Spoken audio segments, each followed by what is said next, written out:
the old man said.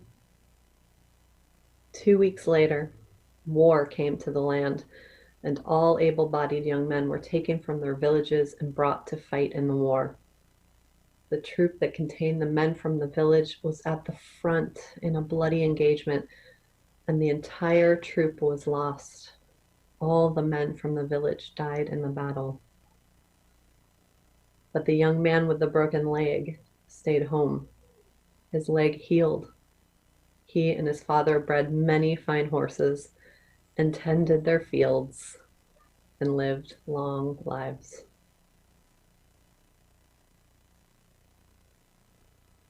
To donate to UU Miami, please use the QR code on the screen to donate via PayPal, or you can go to uumiami.org and hit the donate button on our homepage.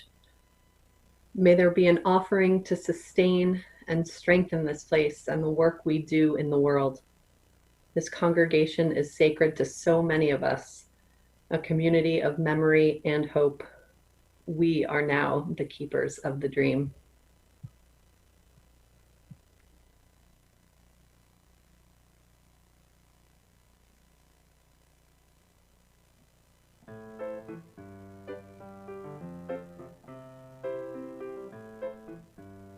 To donate to UU Miami,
So as I said earlier, the inspiration for this service came from this plaque that has been hanging on the wall in my mother's house for a very long time. Life isn't about waiting for the storm to pass. It's about learning to dance in the rain. You know, there's so much challenge, even in just having so much that's new behaviors to learn, new ways of thinking, new ways of acting. There's so much newness to life, which can, of course, be an opportunity, but can also feel like a great challenge. We've had to change the way that we communicate with people, how we meet them, how we interact with them, whether we meet them or not. We've had to change how we exist outside of our immediate circle and outside of our homes. And for those of us who are working to bring our UU principles into the world, with every moment, with every action, with every day, we're also working on ourselves.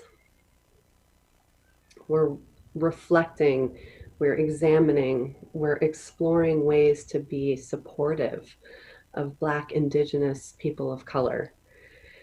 And whether we're talking about how we change our behaviors because of a pandemic, or the ways that we need to change our thinking and our behaviors in order to be more anti-racist, or even if it's something as close to us as a challenge that we're having within our own family or our own inner circle. It can feel hard and it can feel overwhelming. Yes, it is. And it may be all of those things. And that's okay. This is what we can do to make ourselves stronger, and be able to live in the discomfort, to be okay in the discomfort that arises when things are new or we're being pushed outside of that comfort zone. We need to acknowledge that life is not about just going from happy moment to happy moment, right? Being a human is not about having a constantly, consistently positive, happy life, even though that's sometimes the message that we get, right? The message that we get is, that to be happy is the ultimate goal. But within being happy, we don't often talk about how to be happy within the ups and the downs of a normal, typical life. And what I find to really bring me strength, and I hope it brings you strength as well, is that it is possible to be able to learn to be comfortable, to learn to be at peace and strong in times of stress or times of challenge or even in discomfort. For it's in this discomfort that we grow, that we learn, that we change. And as Unitarian Universalists, we are called upon to be this change in the world, to live in the discomfort of going outside of what is familiar and known to you, talking with people, sharing experiences, and listening to others as they share experience, understanding that our lens, our perspective is just one and is not shared by all. When we live our UU principles as a welcoming, open-minded, open-hearted people, we are expected to be in that discomfort. And so, how do we exist in that discomfort, in that challenge zone, in that learning zone? How do we be there and still be okay? How can we really cultivate a sense of strength, of balance? And so, in my own practice of mindfulness over the past several years, I've been drawn to this quality of equanimity. So, through this quality of equanimity, being a balanced awareness in the midst of both good and bad, right? Pleasant and unpleasant. Through this quality, we can be strong, we can be accepting and open, even in times of struggle, times that challenge us, and times of difficulty in our lives. Perhaps we can actually learn to enjoy the storm, maybe even dance in it, especially if we see and know and have faith that the storm will pass and we will be okay. So now we're going to explore equanimity. How do we cultivate this sense in ourselves? How do we grow and develop this for our own selves in order to strengthen?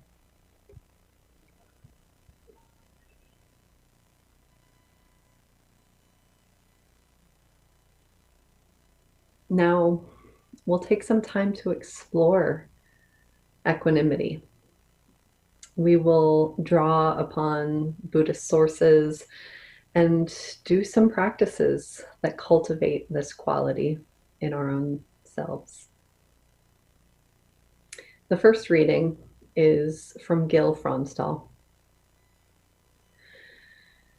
Equanimity is one of the most sublime emotions of Buddhist practice. It is the ground for wisdom and freedom and the protector of compassion and love. While some may think of equanimity as dry neutrality or cool aloofness, mature equanimity produces a radiance and warmth of being. The Buddha described a mind filled with equanimity as abundant, exalted, immeasurable, without hostility and without ill will. The English word equanimity translates to two separate Pali words used by the Buddha. Each represents a different aspect of equanimity. The most common Pali word translated as equanimity is upekkha, meaning to look over. It refers to the equanimity that arises from the power of observation, the ability to see without getting caught by what we see.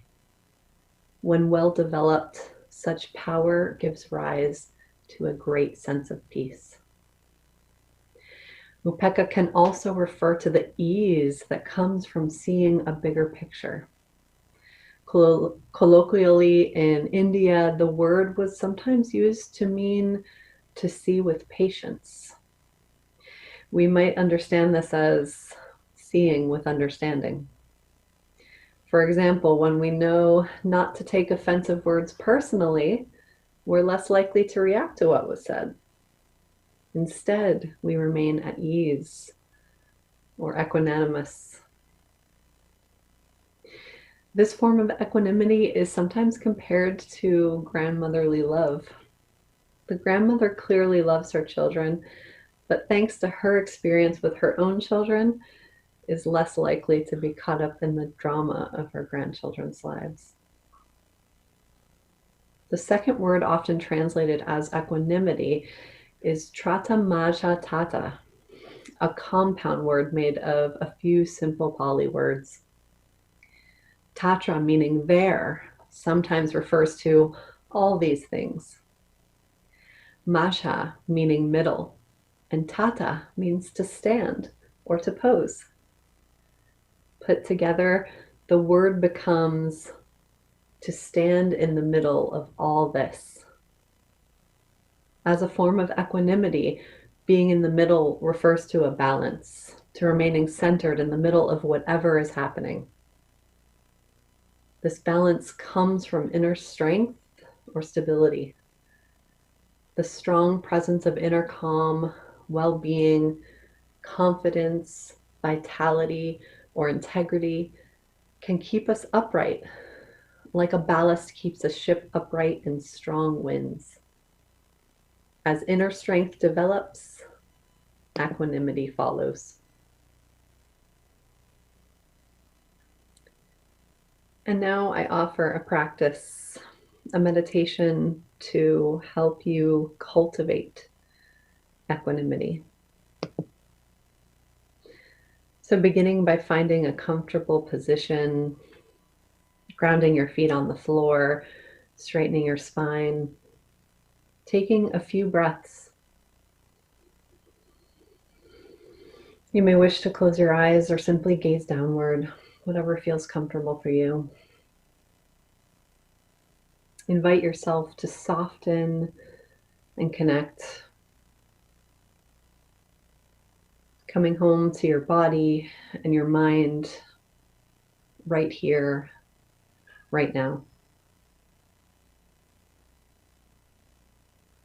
I invite you to imagine a time when you felt even-minded and balanced. It could be a time when you were about to yell, but instead took a pause. It could be anything or any moment.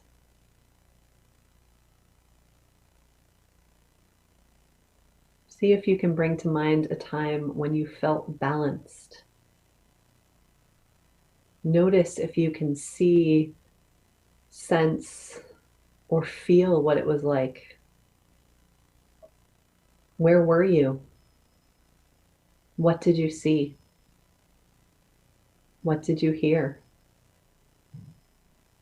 Most importantly, what did you feel inside yourself?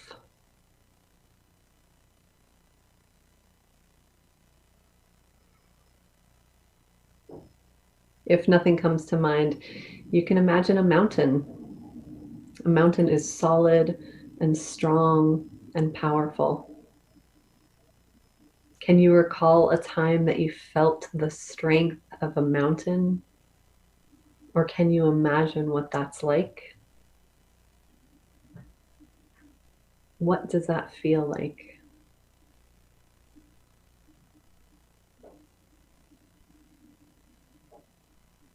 As we imagine this time, this moment in our life, or as we imagine the mountain,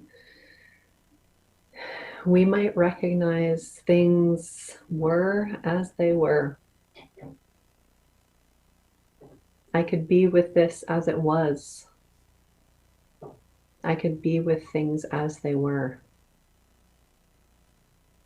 I handled this with strength and with equanimity, recognizing that in that moment, in that situation of feeling balanced, you had that inner strength. You could be with things as they were.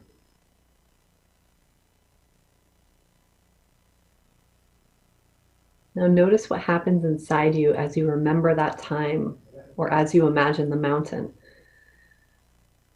Breathe and notice what's happening in your body right now.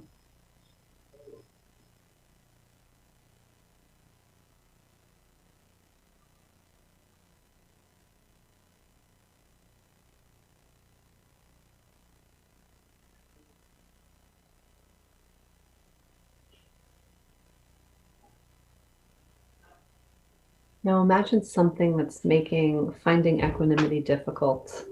It could be something simple, or maybe you're overwhelmed by work or lack of work. I invite you, if it feels right, to hold these words in your mind, perhaps saying them to yourself if it feels right. Things are as they are. I can be with things as they are. I may not like these things, and that's okay. They may not be what I want, but I can be with them. I have the capacity to be with life as it is.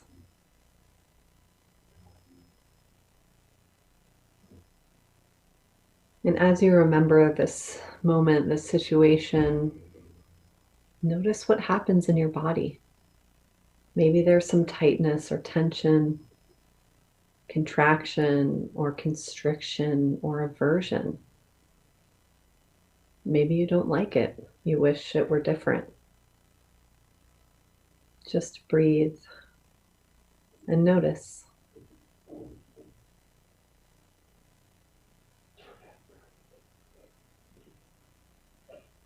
Now let's use some words that might be helpful.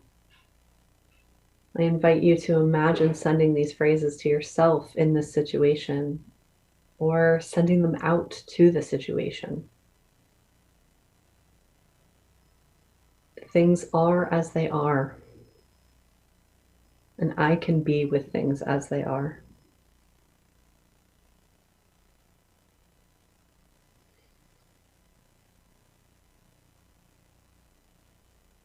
Check in with what's happening in your body and in your mind as you offer these words.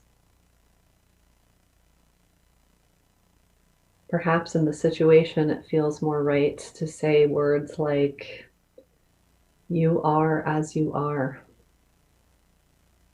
I can be with you as you are. May I weather this situation with grace, with equanimity."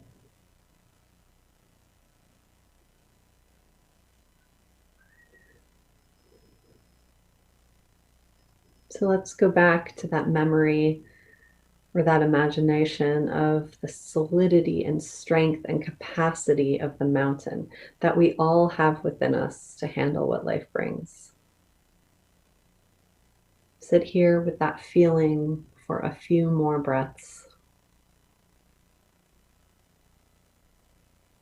You may offer these words to yourself. Whatever I have to deal with that's coming up that I don't know about, may I meet it with equanimity.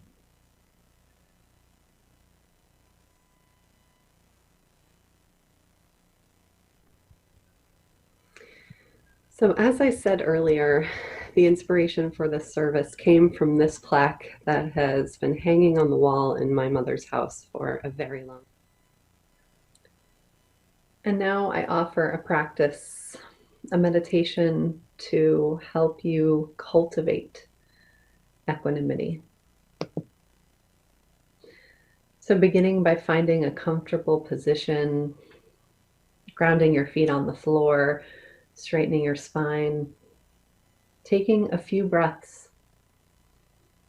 Our second reading today is called Equanimity, Our Greatest Friend.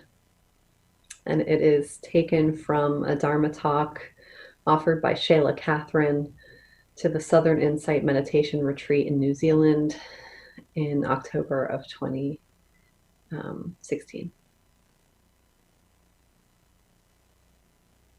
I'll begin with an early Buddhist poem. She writes, "If your mind becomes firm like a rock and no longer shakes in a world where everything is shaking, your mind will be your greatest friend and suffering will not come your way." To have a mind that is our greatest friend, that's something that most of us want. The mind that doesn't shake is a description of a mind that is full of equanimity. Equanimity describes a complete openness to experience without being lost in reactions of love and hate. It's a powerful quality in its own right, and it fortifies other qualities. It supports wisdom because when the mind doesn't shake, we can stay with the truth of things long enough to have a deep insight. Equanimity has a balance that empowers loving kindness with patience so that we care, even in times when the people that we love do self-destructive things.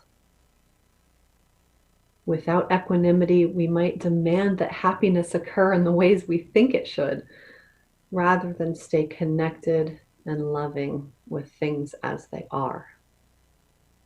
Equanimity endows compassion with courage so that we have the courage to face the pain in life and to face the cruelty in the world. When we care deeply, we try to help, but we can't always alleviate the pain. Sometimes what we do doesn't actually help. At the time of the Buddha, a very wealthy merchant named Anathapindika was a great supporter of the Buddha. He was renowned for his generosity, and not just to the Buddhist monks and other recluses. He provided the initial capital for many of his relatives to start businesses. But Anathapindika had a spendthrift relative who squandered the gifts and investments and repeatedly asked for more. Each time he tried to help, but finally he said, "No more. That's it." The relative continued his spendthrift habits, fell into debt, and in not too long a time died. His body was discarded in the rubbish heap. When Anathapindika heard about this, he felt terrible. In grief, he spoke with the Buddha, asking, "Should I have given him more money?" The Buddha's response was that there was nothing more that he could do. He did what he could with a pure intention, but he could not control how another person used those resources.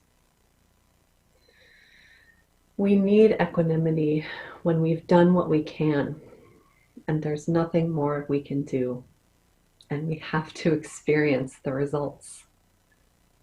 Equanimity describes a state of balance.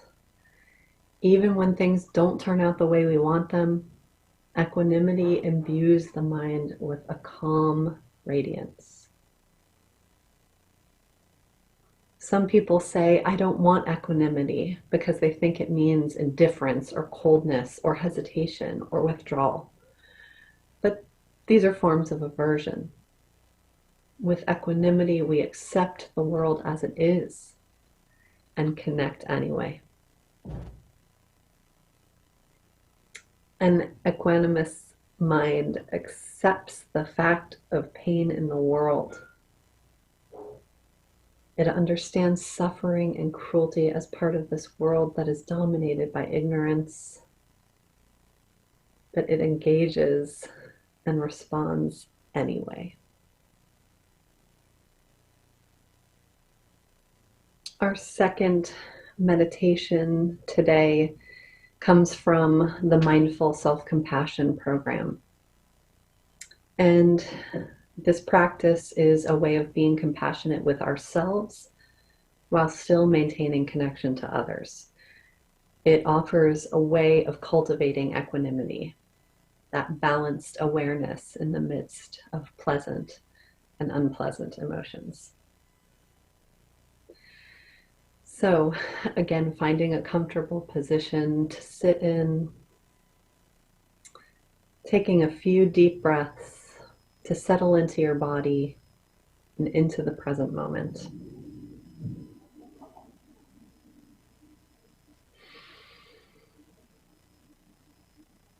You might like to put a hand over your heart or wherever is comforting and soothing for you, as a reminder to bring affectionate awareness to your experience and to yourself.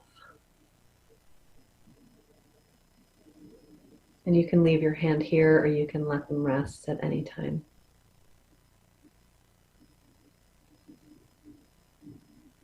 I invite you to bring to mind someone you are caring for who may be exhausting you or frustrating you.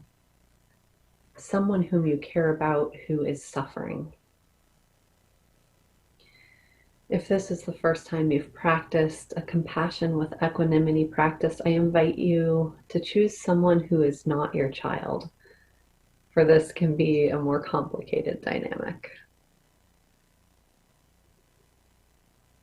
Visualizing the person and this caregiving situation clearly in your mind, this person who may be frustrating you or exhausting you.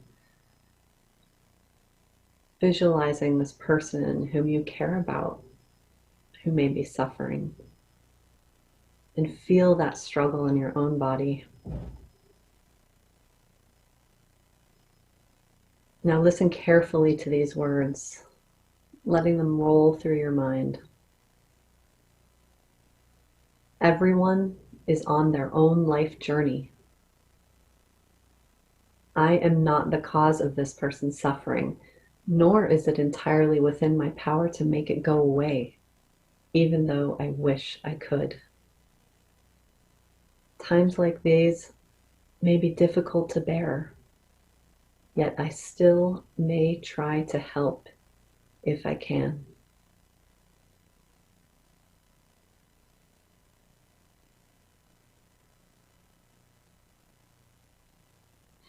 Aware of the stress you may be carrying in your body, inhaling fully and deeply, drawing compassion inside your body and filling every cell of your body with compassion. Letting yourself be soothed by inhaling deeply and by giving yourself the compassion you need. And as you exhale, sending out compassion to the person who's associated with your discomfort.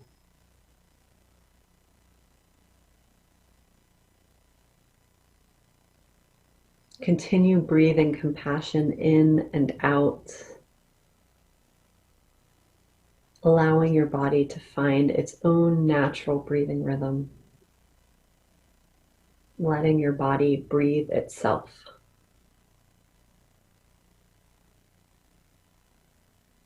Breathing in kindness and compassion for yourself, and breathing out kindness and compassion for that person.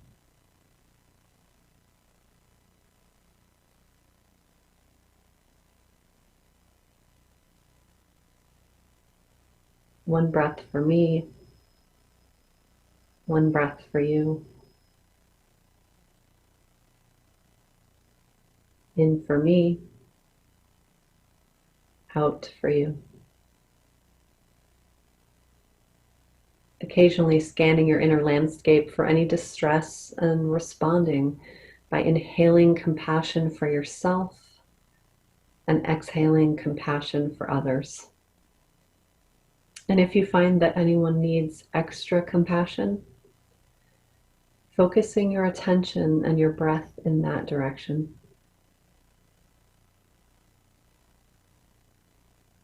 Perhaps noticing how your body is caressed from the inside as you breathe.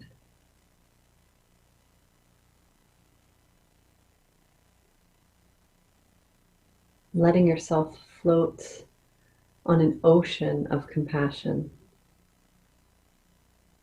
A limitless ocean that embraces all suffering.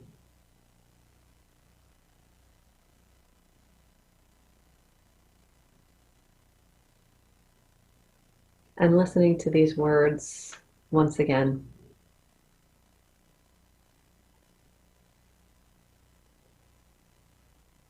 Everyone is on their own life journey. I am not the cause of this person's suffering, nor is it entirely within my power to make it go away, even though I wish I could. Times like these may be difficult to bear, yet I may still try to help if I can.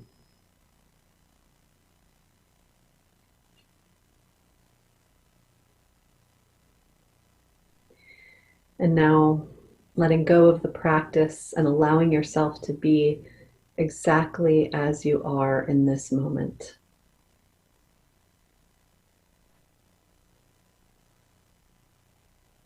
And slowly and gently, when you're ready,